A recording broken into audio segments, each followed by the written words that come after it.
2 years after new domestic abuse laws made coercive or controlling behavior criminal offences for the first time, police forces remain poorly trained and ill-equipped to deal with the new crimes, MPs and campaigners say. Latest official figures show that only 8 out of 43 police forces across England and Wales have rolled out a new national training programme, and this lack of training is reflected in the low number of prosecutions involving the new offences. A recent Freedom of Information request by the Bureau for Investigative Journalism revealed that just 532 charges have been brought under the new laws in the 29 police force areas that responded to the request. 6 police forces have brought 5 charges or fewer since the new offences were brought into force on the 29th of December, 2015. The Office for National Statistics says police forces recorded only 4,246 cases of coercive or controlling behavior in the 12 months to March 2017.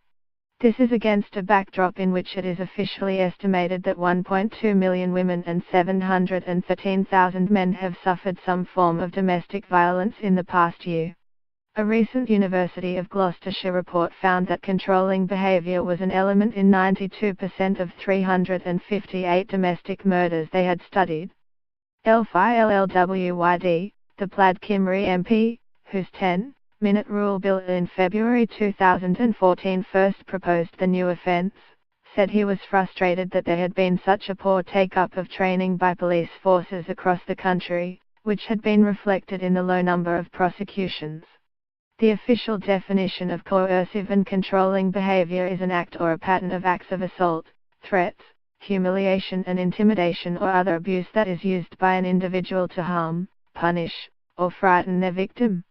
Controlling behavior is officially defined as a range of acts designed to make a person subordinate and or dependent by isolating them from sources of support, exploiting their resources and capacities for personal gain, depriving them of the means needed for independence, resistance and escape, and regulating their everyday behavior. Examples can include preventing victims from seeing friends, stopping them from having hobbies, controlling their finances or where they are allowed to go. LLYWD's private members' bill led to the government bringing forward its own legislation, which was due to be enacted in March 2015. However, concerns raised by Plaid Cymru about the need for police training before the new offence came into effect led to its delay, and it finally reached the statute book on the 29th of December 2015, exactly 2 years ago. LLWYD said, "It was important that coercive and controlling behaviour were made criminal offences, and I am proud to have secured that step forward, but that it has been so poorly followed up by the Westminster government is very frustrating, particularly given the warnings Plaid Cymru made at the time that the police needed to be trained." The poor take-up of training amongst the Welsh and English police forces is reflected in the low number of prosecutions.